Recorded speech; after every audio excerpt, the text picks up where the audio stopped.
आराध्य कर रही होती हैं, किस वक्त बंधन से छूटे, किस वक्त सर्वशक्तिमते परमात्मा श्री रामाय नमः का पाठ बंद हो और किस वक्त हम बातचीत करनी शुरू करें। दो बातें मैंने अर्ज करी ना, वह व्यक्ति मुझे क्यों पसंद है, क्यों मुझे प्रिय है, इसलिए। पीछे साधक बैठे हुए इंतजार करते हैं, जैसे सिनेमा हॉल की पिक्चर खत्म हुई तो बाहर निकलते ही क्या हाल होता है, बिल्कुल ऐसा ही।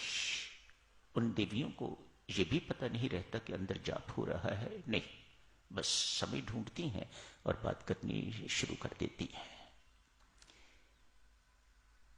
मैं ऐसों को कैसे अच्छा कहूं, मैं ऐसों को कैसे साधक मानूं। किसी को पता नहीं घर जिंदा पहुंचना है कि नहीं पहुंचना, लेकिन बातें कर रहे हैं। तनिक सोचो देवियों, सच लो, स्वामी जी महाराज की ये प्रार्थना निवेदन आप हर वक्त जाप करो, इसीलिए ना, न जाने किस वक्त प्राण निकल जाए। बातें करते करते प्राण निकल गए तो उसी ढंग की फोटो खींचेगी, उसी ढंग की फोटो आपकी आएगी जैसे आपने खिंचवाई है। मुस्कुराते हुए तो मुस्कुराती फोटो आएगी, रोते हुए तो रोती फोटो आपकी आएगी। बातें करते हुए ही मृत्यु हो गई तो समझ लीजिएगा कोई ऐसा ही जन्म मिलेगा जहां खूब बातें ही बातें करनी होंगी, खूब बातें ही बातें करनी होंगी। नाम की कमाई सब वृथा चली गई। जन्म के लिए, पुनर्जन्म के लिए मेहरबानी करके देवियों सज्जनों, हमारा तो अनुशासन ही यही है, जप के अतिरिक्त हम और कुछ न बोलें। बस आज प्रदर्शन देखने के लिए जाओगे जरूर जाओ, लेकिन मुख पे राम रखिएगा, देखिएगा सब कुछ, आंखों से देखना है, कुछ बोलने की जरूरत नहीं, लिखा है पढ़ लीजिएगा, बस मुख में राम रखिएगा तो कमाई भी साथ साथ होगी और जो काम आप जिसे अर्ज किया गया है वह भी पूरा हो जाएगा। तृष्णा की चर्चा चल रही है साथियों। चिरतरुण कभी बूढ़ी नहीं होती तृष्णा, कभी तृप्त भी नहीं होती, जो सदा अतृप्त रहती है उसी को तृष्णा कहा जाता है। पिछले सत्संग में आप जी ने एक वृद्धा की चर्चा सुनी थी, जो कुछ खाने के लिए किसी लाला के घर में गई है, लाला का सब कुछ खा गई है, यूं समझिएगा कि लाला को भी खा जाएगी। उसे ऐसा ही लगा, भागता हुआ संत महात्मा के पास गया है, ये वृद्धा है या मृत्यु, ऐसा लगता है मेरे घर में जो कुछ था सब कुछ खा गई, ये मुझे भी खा जाएगी। इसी को देवियों सज्जनों तृष्णा कहा जाता है, जो कभी ना पूरी हो, जो कभी बूढ़ी ना हो, हमेशा जवान।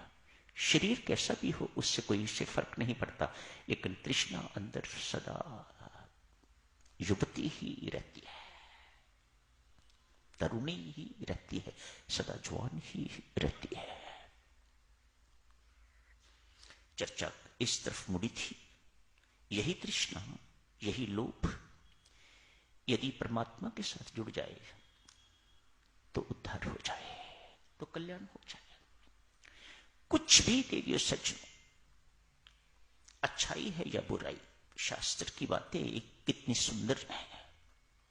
अच्छाई है या बुराई, जड़ है या चेतन, कुछ भी चीज यदि परमात्मा के साथ जुड़ गई तो उसका कल्याण, उसका उद्धार होके रहेगा। जड़ है तो चेतन हो जाएगी, चेतन है तो उसका सुधार भी हो जाएगा और उसका उद्धार भी हो जाएगा। अतएव जो कुछ करो सब परमात्मा के लिए करो। ठाकुर कह लो,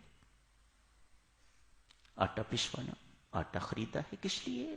ठाकुर के भोजन के लिए, ठाकुर के भोग के लिए। घर आके बनाया और ठाकुर के भोग के लिए बनाया जा रहा है, उसके बाद भोग लगाया, ठाकुर को भोग लगाया जा रहा है। आप क्या खा रहे हो? हम ठाकुर का दिया प्रसाद खा रहे हैं। बस इतनी सी बात समझ में आ गई तो उद्धार हो गया, कल्याण हो गया। शुभ है अशुभ है, कुछ भी है, दुर्गुण है सद्गुण है, उसे परमात्मा के साथ जोड़ दीजिएगा। लोभ दुर्गुण है, बड़ा भारी दुर्गुण। ऐसा दुर्गुण, काम क्रोध तो कुछ मिनटों के लिए आते हैं और चले जाते हैं। व्यक्ति कामी होता है तो कुछ मिनटों के लिए, क्रोधी होता है, क्रोध का दौरा पड़ता है, खत्म हो गया दौरा, क्रोध ठीक हो गया, आप शांत हो जाते हो। लोभ तो 24 घंटों सिर पर सवार रहता है, कभी खत्म नहीं होता। ऐसा दुर्गुण आज परमात्मा के साथ जोड़ें तो क्या होता है। एक कुख्यात डाकू दुर्जन सिंह की बात शुरू हुई थी। आज शायद चुनाव खत्म ना हो पाई तो कल इससे खत्म कर देंगे। कल इस चर्चा को और आगे जारी रख के तो इसको खत्म करेंगे। कुख्यात डाकू है दुर्जन सिंह। लोग नाम से ही घबराते हैं तो शक्ल देख के क्या हालत होती होगी लोगों की। इसका नाम ही इतना भयावह है, इतना फ्राइटनिंग है, आदमी नाम से ही घबराता है। आज बहुत बड़ा डाका मारा है कहीं पर, कुछ कहीं कमी रह गई होगी, अतएव सामान्यता आज तक कभी पकड़ा नहीं गया। आज पुलिस पीछे लग गई है, कोई और जगह छिपने को नहीं मिली तो एक मंदिर में देखा लोग बहुत इकट्ठे हुए हैं, यहां मेरे लिए छिपना आसान हो जाएगा। सत्संग हो रहा था, एक कथावाचक कथा कर रहे थे, वहीं दुबक के दुर्जन सिंह बैठ गया है। हाथ में तो लाठी, लेकिन उसको भी साथ लेटा लिया होगा अपने, ताकि किसी को दिखाई न दे ये लाठी। कथा का विषय था देवी सज्जनों, मां जसुमती कन्हैया को किस प्रकार से श्रृंगार करती है, कितने सुंदर और कितने कीमती कपड़े पहनवाती है, सुजाती है। आभूषण उस वक्त पता नहीं कितने लाखों के आभूषण होते होंगे जो कन्हैया को पहनाए जाते हैं। श्रृंगार किया जाता है कन्हैया का। कथावाचक ब्राह्मण आज ये चर्चा कर रहे हैं। सामान्य व्यक्ति कोई साधक होता तो ये सब कुछ सुन के तो उसके मन में परमात्मा के प्रति श्रद्धा उत्पन्न होनी चाहिए थी, लेकिन दुर्जन सिंह तो ऐसा नहीं है। कोई श्रद्धालु नहीं है, साधक नहीं है, कोई भक्त नहीं है, डाकू है। अतएव वहीं बैठे बैठे मन में आ रहा है, एक ही बालक को यदि लूट लिया जाए तो फिर जिंदगी में कभी मुझे डाका मारने की जरूरत नहीं पड़ेगी।